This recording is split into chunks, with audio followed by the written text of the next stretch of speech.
Hello and welcome to Pantheon of the Geeks. You join us for a first look at the book, The Quest for Ghal Maraz, which is the next book in the Age of Sigmar and the Realm Gate Wars. And here is the front cover, swish, and there is the back cover, pretty standard Games Workshop stuff. But let's have a look at what's inside. I keep thinking Watergate. Watergate? It's like Belgate. I am not a crook. That's what Games Workshop will be saying. Yeah. Okay, so contents. We have some more nice pictures of the Eternals and some Chaos Warriors, Tzeentchian, and some cool scenery which isn't out yet. All on the back. It's pretty cool. That was pretty nice. Yeah, Actually, that's how it comes out. Yeah.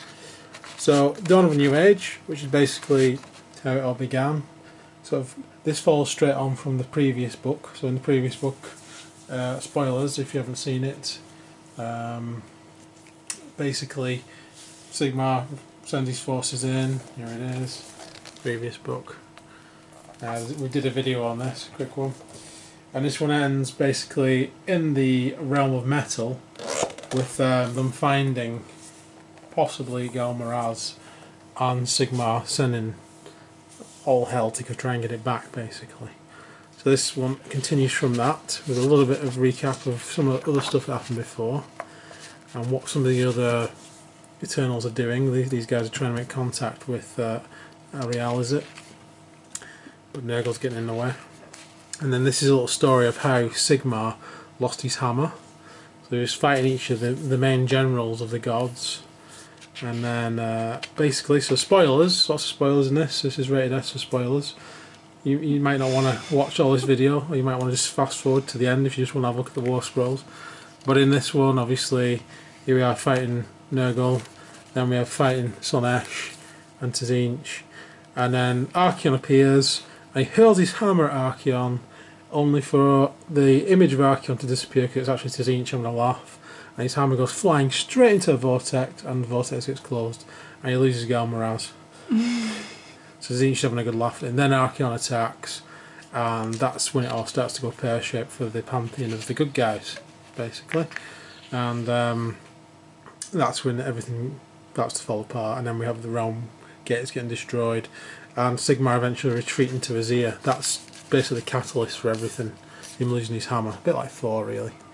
And then we have some of the stuff that's gone on in the background in the Realm Gate Wars, with it in these cool sort of things again, aid from the heavens. And then I was thinking about him losing his hammer. It's a bit like Archaon losing Terminius, his sword. alright. Because obviously that was a sword of Sigmarite sword when he was a Templar. And Greater Demon of Slaanesh dissolves it in the book that I read. Alright. So obviously it's like him losing his Sigmarite sword. So Sigmar losing his hammer, Archaon would find that really funny. Probably, yeah, because they'll both remember the Yeah. past and the previous incarnations. Because Ghal Maraz is from the old world. Yeah.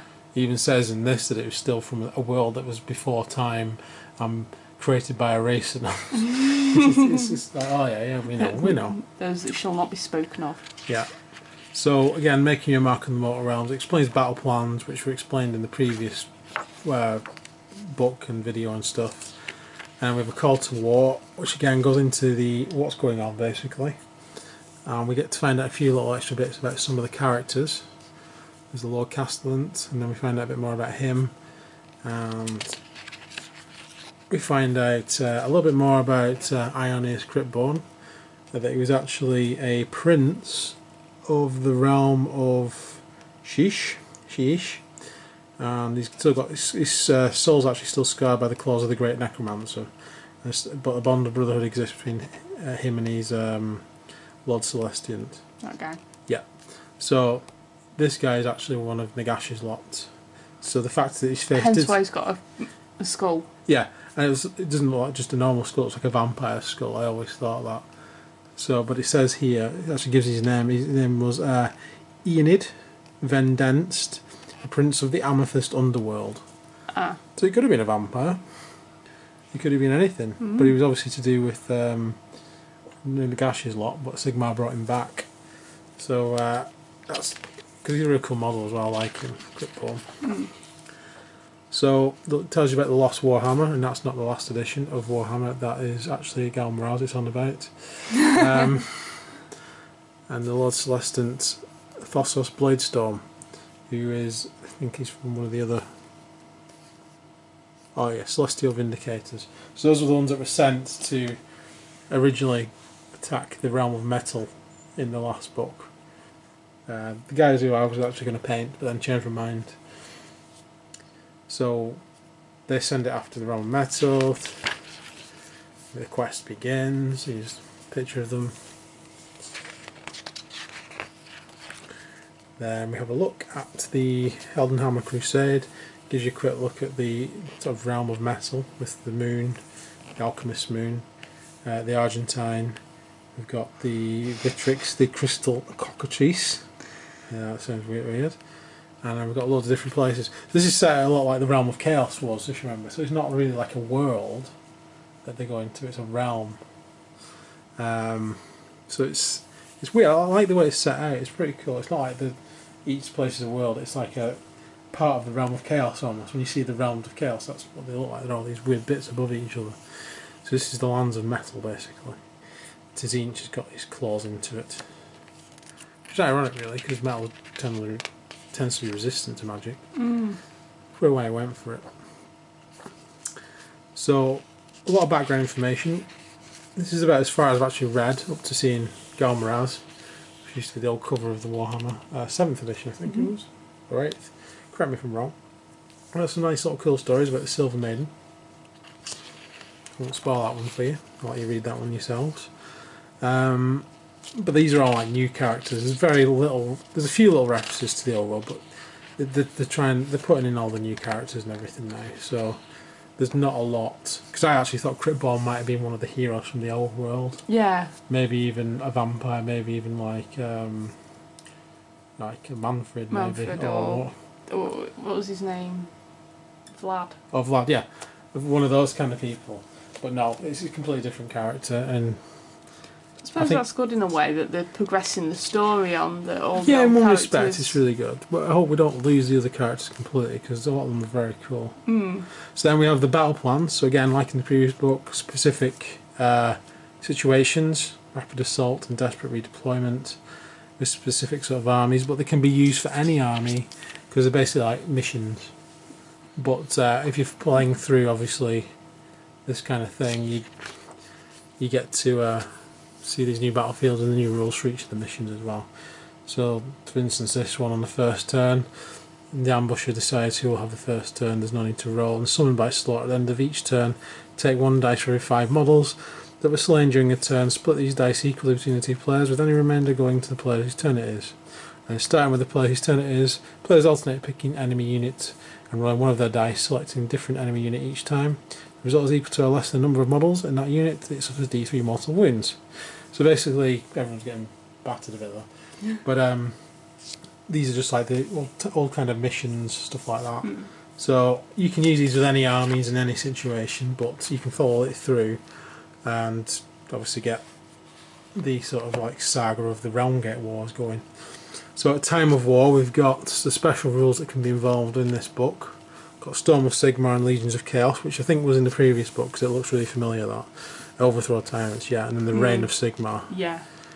And then this was new. This is the Hanging Valleys of Anvarok. So if you decide the game is taking place in the Realm of Metal, then you can specify that it's occurring in the Hanging Valleys of Anvarok. If you do this, the following rules apply: metal shifting, armours of little defence against priests in Anvarok. Under their command, armour turns to searing the wearer. When a priest from your army inflicts any wounds on an enemy model, before any saves are taken, you can say that the priest is using their metal shifting powers. If you do so, no modifiers are applied to the save roll, and the wound is inflicted. The wound is inflicted if your opponent succeeds the save roll. So having better armour is going to really hurt you, and is stopped if your opponent fails a save roll. So they have to fail their own save roll to survive. So obviously if you get heavy armoured Chaos Warriors, it's going to go a bit pear-shaped for them. Whereas we've got lightly armoured Blood Reavers who don't have any armour on, or Skaven who don't have any armour. They're not going to give a toss, are they? It's not going to affect them at all. So you also have Transmutation of Lead, which is what wizards have. This is their spell in this area. So in Amvarok, they know the Transmutation of Lead spell. In addition to any other spells they know, Transmutation of Lead has a casting value of 5. If successfully cast, select an enemy unit within 18 inches of the caster. Until your next hero phase, subtract 3 from the movement characteristics of all models in that unit to a minimum of 0. Furthermore, subtract 1 from all hit rolls made for the unit and add 1 to all hit rolls made against the unit being affected by this spell. So I presume that's to represent everything, the claws and everything being turned into lead maybe, and just being weighted down, unable to fight properly. And then we have the triumphs table, so if you have a major victory in Amvarok, these are the different triumphs that you get. And we also have this Alchemist's Moon rule. So while you're playing, on the first turn you roll a dice, and it tells you what the Alchemist Moon phase is in. So if you roll 1, it's in the new moon phase. And during the first turn you add 1 to all the save rolls taken by everybody. And then if you get to 2, Crescent Moon, so each turn it'll move on. So if you roll a 1, turn 2 it'll go to 2, turn 3 it'll go to 3. But say for instance you rolled a 4, it would start on half moon, so then on turn 2 you go to Gibbous Moon, turn 3 you'd be on a full moon, turn 4 you'd start again with a new moon. That's really cool. And each turn it does something different. So new moon does +1 to all save rolls, Crescent Moon does 1 to all hit rolls, Quarter Moon does 1 to all wound rolls, Half Moon does 1 to all casting rolls, Gibbous Moon doubles the range of all spells, and Full Moon doubles the number of mortal wounds inflicted by spells that cause mortal wounds. Blimey. Which, if I was playing my Chaos Warlock, my Chaos Skaven Warlocks now, that would be a lot of wounds. Yeah. You'd be up to 6 mortal wounds with them. Wow. So that'd be up to 12 mortal wounds. That's enough to fry a lot of people. Yeah. So those are optional if you want to play in the Hanging Valleys of Amvarok, which some of these missions will take place in. So if you want to flavour your missions a bit more, that's a really cool thing to do. So we have the Battle of the Argent Falls. And in the picture here we've got Skaven versus the Stormcast Eternals. And then we also have some scenery. This is like somebody has been kit bashing the scenery basically. We've got half a Dragon Fate dais, which you might have seen in a video we put out earlier this week. Yeah. Dragon Fate dais is finished. So you can go and check that out. It's in the video where we unboxed the Realm Gates. Put it on at the end of the video, so if you want to have a look at that. And you've got the Oculus. Oculus as well, which someone's sort of like put half and half together there. It was quite interesting, but I don't feel like chopping mine up and doing that. So. No. Not after all the swearing that we went on to put it together. No. And we have some more. Lots of Skaven. Lots of Skaven. Which is really cool. I really like that. I'm a big fan of Skaven. So Death at the Dais, obviously that's going to be involving the Dragon Fate Dais. I'll never have guessed. No, really. And there it is, right in the middle of the battlefield. So again, a lot of things coming out for the theme scenery. I like the theme scenery. I'm quite happy to get that. I'm enjoying painting it. I think it looks really cool on the battlefield. I think it's quite good that they're actually giving it rules rather than it just looking pretty. Something there that blocks line of sight. Yeah. Or something like that. Yeah. Actually, it's involved in the game that way. Of course, it means they're selling more stuff, but you know, swings and roundabouts. And you could always use your own scenery and mock it up. See, I'd love to see somebody make a Stargate and sort of thing, like an ancient Stargate version of one of the realm gates with the magic symbols around the outside. You see, you could do that with something necrony. Yeah, that'd be something that you could do if you could do make something like that. Yeah, from necrons. But I think you don't have to use the actual models. You could use stand-ins as well quite easily for anything, as long as you and your opponent agree on it. There's no problem with that. But there we go. There's a picture of the Celestial Vindicators. I still think they look very cool. So if I was going to paint another one, it would be them. The blue and gold. Yeah. It's Sotek Green, I think. Oh, right, sorry. Yeah. Sotek Green. You start with blue, I think, and then you have Sotek Green. I think there's actually a paint guide in here, which is very cool as well. Probably find that in a second. And there it is, right on cue. There's lots of indicators again. So you start with Macragge blue and it's Potg green. So if you want to paint these guys, this is a pretty good guide. The one I painted, if you've seen in the previous videos, was far too light. It's still here actually. Far too light in colour. I still quite like that colour. It's come out pretty well.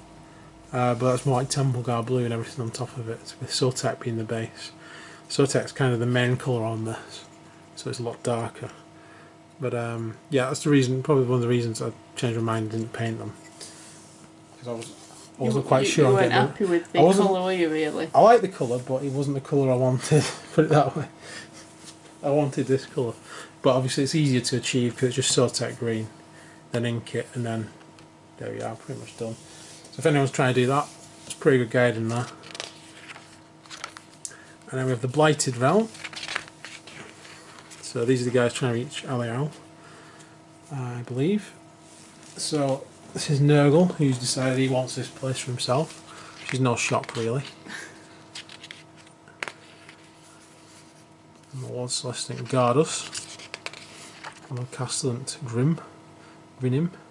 Loris Grinnim. And then we have some Beastmen arriving here. I do have some Beastmen somewhere. I might repaint them to Nurgle. I'm quite inspired by some of the pictures in here actually. And then obviously we've got Torglug the Despised, Lord of Plagues, which is one of my favourite models, and there's actually a picture of him there, and the model's actually right here, which you've probably seen before, but I'll show him off again. There he is. That's my version of him.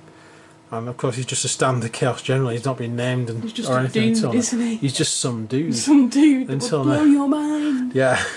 But he's been given a name in this, and that's definitely him there. So that's pretty cool. I think he's now the Plague General or something like that.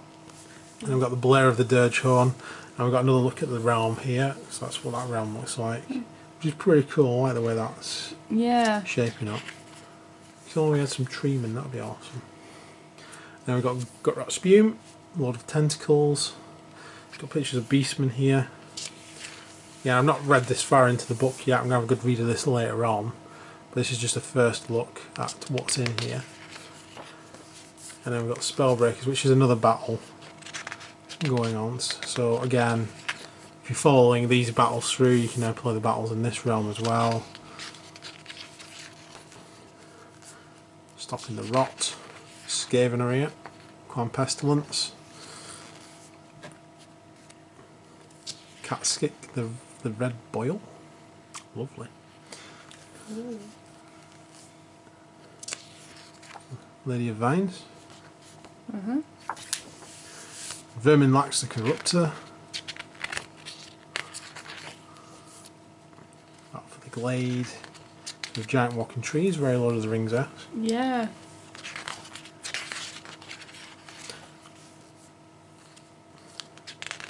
Got some new characters, Gracia Skruik. It'd quite good for you this, because you like Nurgle and Skaven, so... Yeah. I'm quite happy with the fact they've mixed Skaven into Chaos. Yeah. This gives me a reason to use them both at the same time now. And especially using like Plague monks with Blight Kings, and I've got Beastmen in the background. As I said, some of these pictures are quite inspiring. I need to paint my Plague monks, and I quite like the look of that. It's a very nice Nurgle-esque colour. It's green and black, so it's very... So I was going to go the other way and paint them quite light coloured. So that's sort of the opposite. So it could be quite interesting.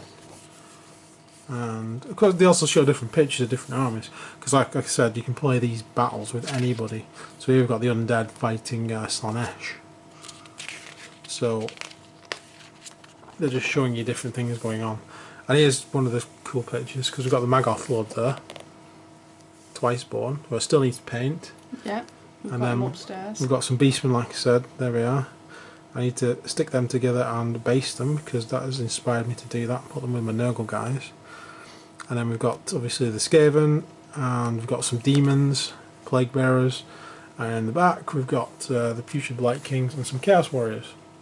So an army of just about anything chaosy, which is very cool. And some more close-ups. We've got some Flies. Fair enough. Flies. Oh, they look like flies. Well, they are big flies. Yeah. And a little bit of a painting guide for the Pewtered Blight Kings. If you haven't seen mine, here's one of them here. Again, on hand, because I've just been rebasing these, so they're on circular bases now. So that's mine. So it's painted completely different to this, but this is still a pretty good painting guide if you don't really know where to start with Nurgle. And in my experience, you can't really go wrong with Nurgle. It's quite an easy sort of scheme to paint. And I do like painting for that reason. But then we have the Crucible, the Great Crucible. So some nice pictures of Tzeentch here. Again, I've got a Tzeentchian Chaos Warrior army, so again this suits me down to the ground. You love this book. I do love this book. Everything in here I've got, but these guys definitely to repaint. But again, what I did paint them in metal and I inked them in a blue colour. I can't remember what it was because it was like years ago. It was actually. Before the old paints. The old paints. They're very dark colours, but I like the light colours these are, so I might repaint them. There was a painting guide. There is later on as well. I saw. Yeah. As I was flicking through. There is. I quite like the fact they're putting painting guides in here, even if they're small ones. It gives you some indication of you know it where to go. It gives you an go. idea of where to go. If you've no idea, it gives you some. I really like this one actually. There was a good tip in there that I thought, oh, that's again, really cool. The new scenery in the background there, which hasn't been released yet. You can see we've got these bridges, these really thin bridges that connect them all together. You think it's going to be like the Aegis line? Yeah, because if you look at this drawing here, you can see you've got the triangular towers, and then you've got all these little bridges that connect them all. So yeah, like the Aegis line maybe. Yeah. Because when I first saw them, I thought it might turn out looking a bit like the old Warhammer castle. Right. But like a cooler sort of chaosy version. But it looks more like an Aegis type line there, but suspended. And there's another picture there in the background. So you probably have to have at least 2 towers and then the bits in between. Yeah. Excuse the pun there. The 2 towers. 2 towers. I got it, don't worry. But there's also these in the background as well, which look more like walls. So I don't know whether we're going to get these suspended waterways and then we're going to get walls that connect them. It's going to be interesting anyway. And it's like a Chaos Lord. King. Yeah, King Vexos. Thrond of Anvarok. Well, he's good at titles, isn't he? Yeah. Battle Against Time. I think Time always wins that one, sorry. And then again, another battle. So there's lots of battles in this book. Lots of ideas on how to fight. And again, there's a picture of 2 forces which are not fighting in this. We've got Khorne versus Skellybobs. And some vampire cavalry there. Skellybobs. Skellybobs. So I call them Skellybobs. I know, I've adopted that. So again, we've got Tzeentchian in the background and got sort of, they're not really Tzeentch, these marauders. They're sort of just black, so they're unaligned. And again, unaligned being sort of like commanded by a sorcerer. And a bit of a close-up of these towers again. And there's the little painting guide for the Bleak Horde. See, when I painted mine, it was during the time of the online game. Yes. Warhammer Online. Warhammer Online. I tried to paint them as close as possible to the actual Tzeentch forces that were in that, because Tzeentch played a big part. Yeah. And so they came out really dark blue. And I've never been completely happy with them, so I think I might repaint them more like this. Yeah. It does something really cool in this. It says to use Gilliman blue, which is obvious there, over silver, and then you put little patches of Waywatcher green onto it, and it gives this weird sort of chameleonic sort of like colour where you can't really tell whether it's meant to be green or blue or what. So I quite like that. I thought that was really clever. I've never even thought of doing something like that until I read that. I thought, yeah, that could work for anything really. Yeah, I'm going to give that a go. I just hope it doesn't turn out too patchy. But I do like the look of that. Maybe give them purple cloaks instead of red cloaks. Yeah. I think red cloaks are really reserved for Khorne, really. Purple might be cooler. Or even this one has got like brown cloaks. Yeah, I'd say if you're going to do that kind of Nurgle-esque, I'd say like a brownie. I don't want someone saying the red capes are coming. I don't. If you've seen the trailer for Batman vs Superman. Yeah. Superman versus Batman, yeah. That keeps it coming. Yeah, what the hell is that about? Sorry. We're digressing again. Yeah, sorry. So there's another picture of the Oak of Ages and the realm there. Cool. And here, which is really cool, I thought was Gutrot Spume's Land Kraken. As you see there, that's amazing. That's such a cool idea of this like giant slug type kraken thing just making its way across the land. Cause so imagine when he goes in the water, he can use that as like a boat. That'll be his like ship. Little Nautilus. Nautilus, and then it goes on the land. It like crawls along. It's really weird. I like that. We've got this great unclean one here, just making this river. Yeah, with his guts. Yeah. Some of these pictures are really cool. They are. Like they're very well, like detailed and everything. Turgus. Sainted Eye. Just the one. Just the one. I don't know what happened to the other one. We've got some really cool names there. Wretch, Gablar, Herald of Fresh Wolves. I thought he was the Liverpool goalkeeper. Was he? Bruce Grobler. Oh, right. He'd make a pretty good goalkeeper, actually. He would, I'm sure he would. I don't think anyone would, argue with him. So these are the Hallowed guys going up against Nurgle. I think it says in here the job was to get to Ariel and get an alliance with her. Kill the beast.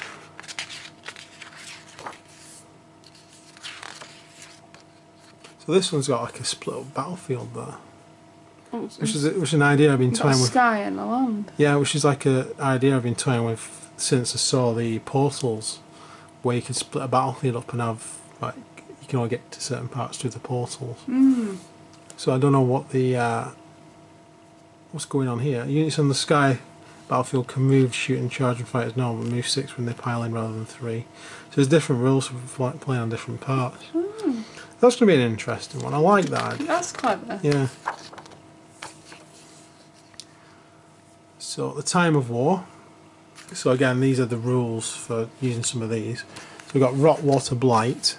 So if you decide the battle is taking place in the realm of life, you can specify it's occurring at Rot, Water, Blight. If you do, the following rules apply. Spontaneous growth. Roll dice at the start of each of your hero phases. On roll of 6, set up some Slaveniath wild woods that must be set up in a flat area of ground on the battlefield, which can fit. Temporarily remove any model standing in the area. We've got Shield of Thorns, which is the wizard's spell. We've got Life Bloom. I think this might be in the previous book, some of this stuff, because it sounds very familiar. But we've got Hidden Festering Corruption. And we've got Help Me Grandfather Nurgle. Claire's just going to look up and see if it was near the back. I'm sure there was something like this. And Miasma of Pestilence is there. But yeah, and then the Wildwood Awakens and Rot, Water, Blight Triumphs. Any look? Can't see anything. I'm gonna look. I'm sure there was something similar. There probably was, because there was a lot about. What's this one? Yeah, so in the previous book it was the Green Glades, and we have Spontaneous Growth, Life Bloom, and Shield of Thorns. So it's very similar, unless the rewards are different. Talisman of Preservation. Yeah, same. Same. Acorns of Ages. Same. I think they're all the same. Verdant Blessings, Yeah. Essence of Gairan, Jade Scroll, and Moon of the Hidden Yeah. Blades. Yeah, And we've got Miasma of Pestilence, which Yeah. is the same again. Yeah. I think this is different. Help me, Grandfather. No, that's there. That's there. Wrong again. Oak of Ages Pass. That's different. Actually, Oak of Ages Pass is a fragment from the world that was. A splinter of a once mighty tree from the end of its hollow trunk flows a stream of pure, untainted water. But Nurgle has seen fit that this sacred river is contaminated by the noxious issues of his minions. Start of the battle, a corrupt stream is flowing from the oak and into the Rotwater Blight, granting unholy vitality to Nurgle's minions. While a corrupt stream flows, roll a dice every time a follower of Nurgle suffers a wound or a mortal wound. On the roll of a 6, that wound is negated. Roll a dice at the end of each battle round, on the roll of 5 or 6, followers of Nurgle who are corrupting the stream are assumed to have been driven off. The stream then fills with pure, untainted waters. Whilst a pure stream flows, players roll 3 dice and choose the lowest whenever one of their order units takes a battle shock test. So there are advantages to both as soon as the followers of Nurgle have been driven off. But that's pretty much similar to the first book. So the War in the Hidden Vale.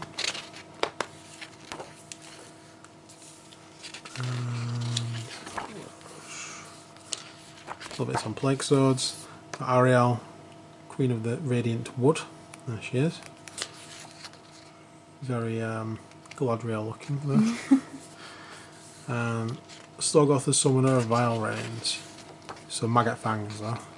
And then we've got the War of Storms. Plenty of storms, plenty of wars going on. This one's got a storm front in it. So a lot of these missions do look quite interesting actually, they all look very different. You have a cool picture of one of the realm gates done in bronze, sort of on there with some verdigris on. I quite like that. Tempted by that actually. And then we've got the Hallowed Knights, some more painting guides for them. Now we're at the heart of Shamon. Return to the fortress. A little bit on Tzinch. Celestial Vindicators. Cast Adrift. So you see this here, it looks like some sort of wall section. So I wonder if we're going to get like a weird shaped wall which can be made into a circle. And then around it we've got these triangular towers. So I think that might be a thing. And then we have the Time of War, which is the Great Sorcerer. If you decide the game is taking place in the realm of metal, so this is new, and you specify that it's occurring in the hanging valleys of Anvarok, you can further say that your battle will be fought atop the Great Crucible. If you do so, the following rules apply. Fires of Change. When attempting to cast a spell with the Tzinch Wizard, any casting roll of a double is automatically successful, even if you roll a total not equal to or greater than the spell's casting value. Your opponent cannot attempt to unbind this spell. In addition, after the spell has been resolved, choose a friendly unit of pink horrors, flamers or screamers that is within 12 inches of the caster. You can add one or more models to the unit that you pick. If you roll a double 1, one of the models is added to the unit. On a double 2, 2 models added to the unit, and so on. The models are set up one at a time within 1 inch of another model in the same unit. And we've got Irresistible Force, which I kind of remember from can't remember what edition of Warhammer that is, but the Chaos God Tzinch covets the realm of metal, and his interference has made spellcasting more effective, but also more fickle. When attempting to cast a spell with a wizard that does not worship Tzinch, any casting roll of a double is automatically successful, even if the total roll is not equal to or greater than the spellcasting's value, and your opponent cannot attempt to unbind the spell. However, after the spell has been resolved, look up a double that was rolled. On a 1 Warp Spasm, the wizard suffers D3 mortal wounds. If they are slain, they turn into a Chaos Spawn. That is considered to be in the same army as the wizard that was slain. Dimensional Cascade for a 2. Roll dice for the wizard and any other models friend or foe within 3 inches of the wizard. On a roll of 1, the model is slain. See you later. Calamitous Detonation. The wizard and all units friend or foe within 3 inches of the model suffer 1 mortal wound. Magical Feedback. The wizard cannot cast any more spells in this hero phase and cannot be used to unbind enemy spells in the next enemy hero phase. Spatial Displacement. Both players roll a dice, rolling again in case of a tie. Whichever player rolls highest can move the wizard to a new location on the battlefield, more than 18 inches away from the current location, and more than 3 inches away from any enemy models. And 6 is Power Siphon. The enemy player can pick a wizard in their army and cast a spell with that wizard as if it were their own hero phase.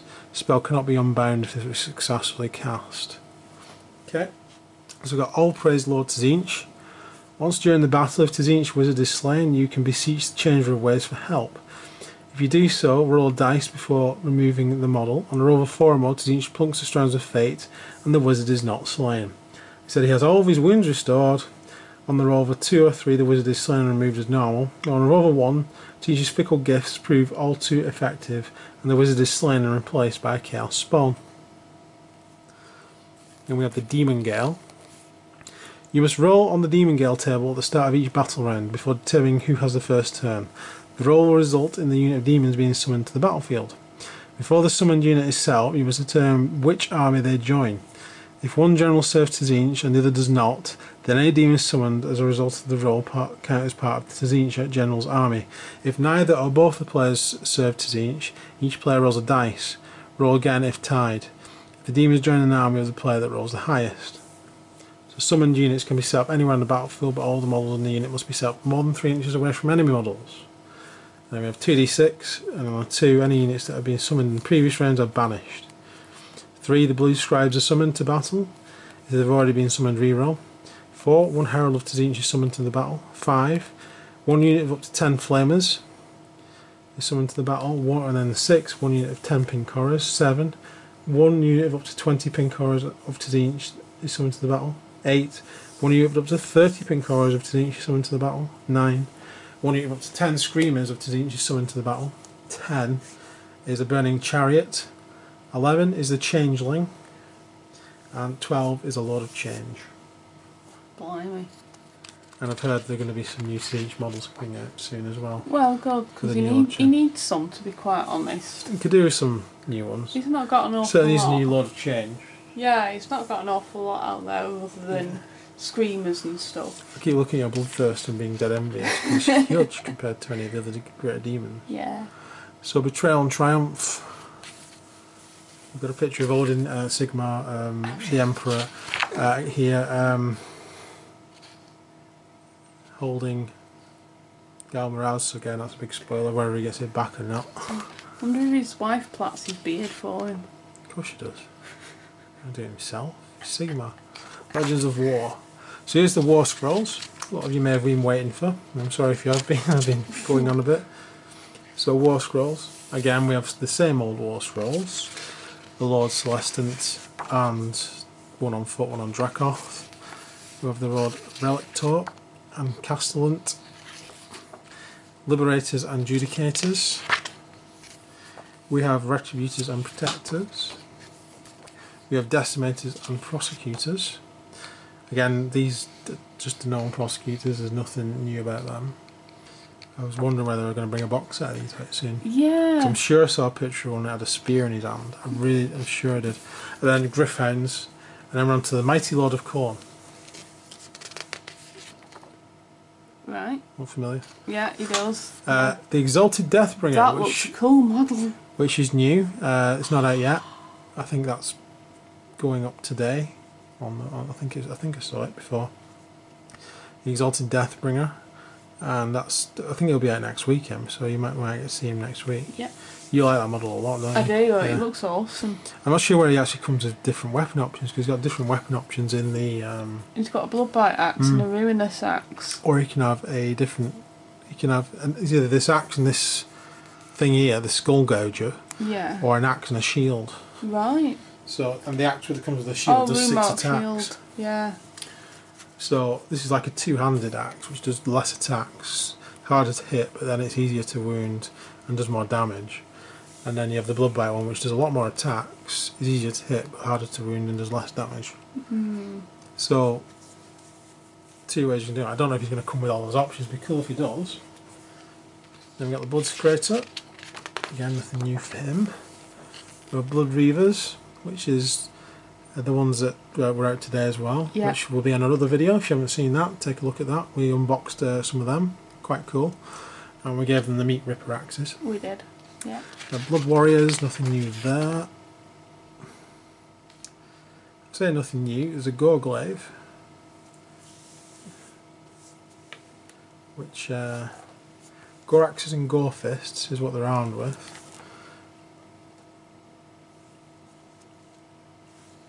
But it says Gorglaive there. I'm not sure that was on the original. Having a look, see.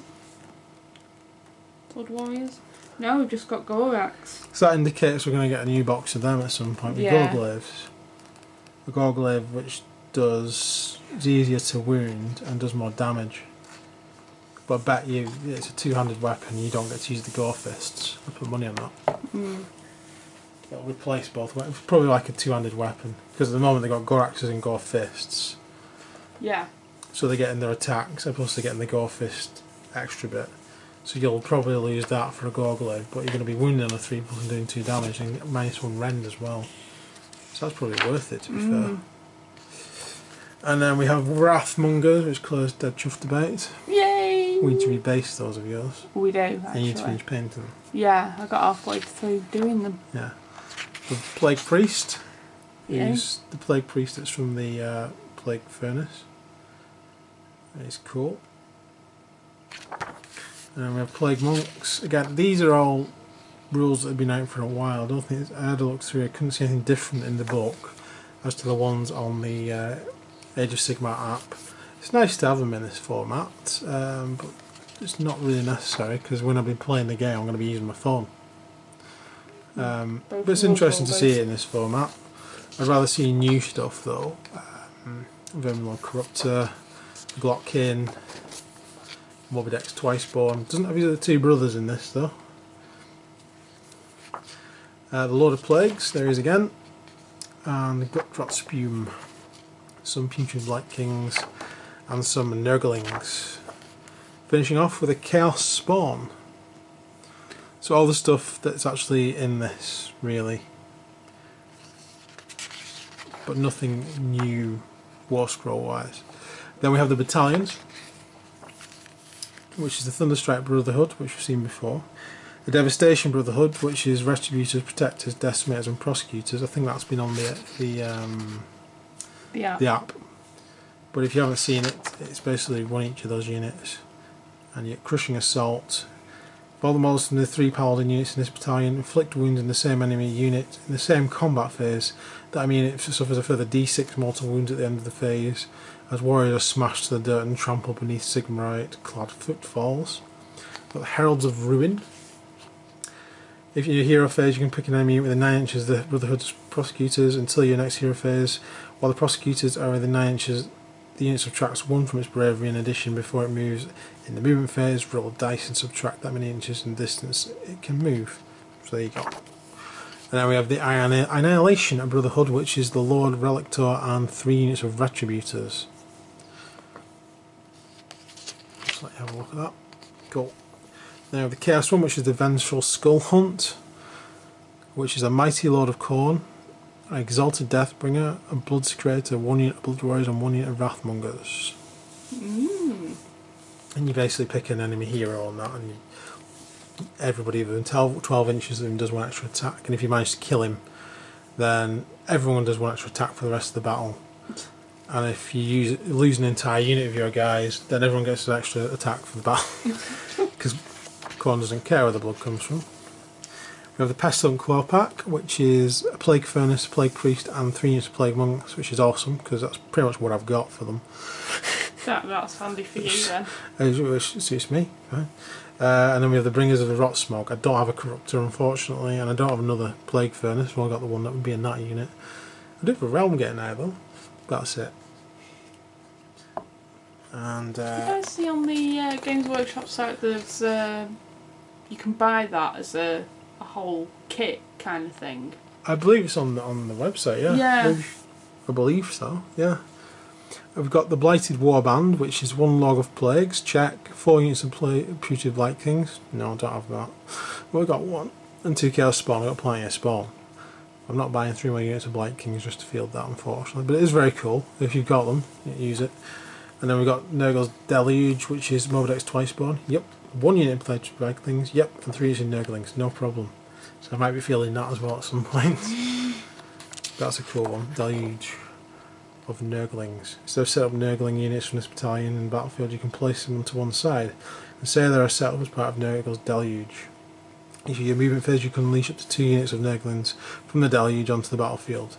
When you do so, set up the unit on the battlefield more than 3 inches away from enemy models. This is their move for the movement phase. And Gluttonous Suffocating Rain. As Deluge of Nurglings rains down upon the battlefield, many tiny demons fall among the enemy regiments, like rotten fruit, covering them in disease and filth. In your shooting phase, pick an enemy unit anywhere on the battlefield. For each unit of Nurglings that has been set up this turn from the deluge, and they suffer D3 mortal wounds. It's raining Nurglings, hallelujah. Basically, that's what it is. So we've got a nice picture of Tzinch fighting the Stormcast Eternals, and we end up with the rules, which is the same rules we've seen countless times. And that is the end of the book. Nice. So, what's your opinion? Yeah. Oops. My opinion is not to knock the camera. Well, there's a lot in there. Looks interesting enough, moving the story on again. Yes, I like that.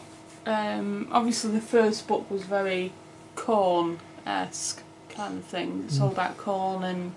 A bit of Nurgle, and this is Nurgle and a bit of Tzinch. Yeah. Still not a lot of Tzinch. I would hope for more Tzinch. I'm thinking next book is going to be more Tzinch and possibly the Horned Rat or Slanesh. Yeah, I'm glad the Skaven are making appearances. Yeah. They go well with Nurgle, like you say, though. They do indeed. Especially the Plague Monks. Yeah. Cool. So I hope that's been a little bit of an insight into the book. Hope it's not spoiled anything too much for you. I didn't really go too much into the story because I've not read it all myself, and I don't want to spoil everything for you. But that's it so far. There's a lot of battle sort of things in there, missions going on. I like that. I like the fact we've got a little painting guide in there. The War Scrolls are just copies of things we've already seen. That doesn't really impress me that much because we've got them. Yeah. We can download them. It's handy to have them in here, but I've got them on my phone. So if you don't have them on your phone, maybe that's better for you. But these War Scrolls are different in some ways because every time they bring a new unit out or give them new options, the War Scroll changes slightly. I've noticed that. Yeah. So the Liberators in here are different to the Liberators in the first book, so it obsoletes the old ones. So what's the point in having them anyway? You may as well put other things in the book which are more useful, maybe. More battalions. More storyline or... I'd have more battalions. Battalions are a good idea. I like the idea of having battalions. In lieu of having a points cost system, we can just use battalions. Yeah. You know? It's very... Gives you an idea of what to do if you're not sure. Yeah. Yeah. I like battalions. I like them in 40k and I like them in this. But, yeah, this is my own opinion. People will differ from that. People might hate them. People might still hate Age of Sigmar. That's up to them. But we're just showing you how it is. That's make your own opinion from that. Yeah. I'm quite happy for you to put in the comments what you think. Please keep it clean and constructive if you can. And that's it really. So I hope you've enjoyed this video. As I said, we've done the other video today on the new models. Claire's going to be stealing them. Yay. To go with her Khorne army. So check that out if you want to. And hopefully we'll see you again soon. Thank you very much for watching. Take care guys. See you soon. Bye. Bye.